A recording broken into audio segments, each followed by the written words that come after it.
മോക്ഷം കൊതിക്കാത്ത മനുഷ്യരില്ല. ഏതു മന്ത്രം ജപിച്ചാൽ തടസ്സം കൂടാതെ മോക്ഷം ലഭിക്കുമെന്ന് അറിയാൻ ആഗ്രഹിക്കുന്നവരുമുണ്ട്. അങ്ങനെ ജപിക്കാൻ ആഗ്രഹിക്കുന്നവർക്ക് ഒരു മന്ത്രം ഇവിടെ പറയാം. മന്ത്രത്തിന് മുൻപ് അതുമായി ബന്ധപ്പെട്ട ഒരു കഥയും സൂചിപ്പിക്കാം.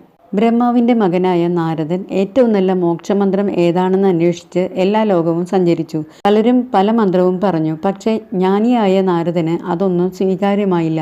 ഒടുവിൽ സൃഷ്ടിദേവനായ തന്റെ പിതാവായ ബ്രഹ്മാവിനോട് ചോദിച്ച് സംശയ നിവൃത്തി വരുത്തുവാൻ തീരുമാനിച്ചു. അങ്ങനെ നാരദൻ പിതാവിന്റെ അടുത്ത് ചെന്ന് ഇങ്ങനെ പറഞ്ഞു: പിതാവേ, ലോകോപകാരപ്രദമായ ഏറ്റവും നല്ല മോക്ഷമന്ത്രം ഏതാണ്? ബ്രഹ്മാവ് മകനെ ആശ്ലേഷിച്ചിട്ട് സന്തോഷത്തോടെ പറഞ്ഞു: മകനെ, ജീവിതമാകുന്ന കരകാണാക്കടലിൽ മുങ്ങിയും പൊങ്ങിയും കരപറ്റാനാകാതെ കുഴയുന്ന മനുഷ്യർക്ക് കലിയുഗത്തിൽ വേഗം മോക്ഷം ലഭിക്കുന്ന മന്ത്രം കേട്ടോളൂ. അതാണ് ഈ കൃഷ്ണമന്ത്രം. ഹരേ രാമ ഹരേ രാമ രാമ രാമ ഹരേ ഹരേ, ഹരേ കൃഷ്ണ കൃഷ്ണ കൃഷ്ണ ഹരേ ഹരേ എന്നുള്ളതാണ് ഈ മന്ത്രം.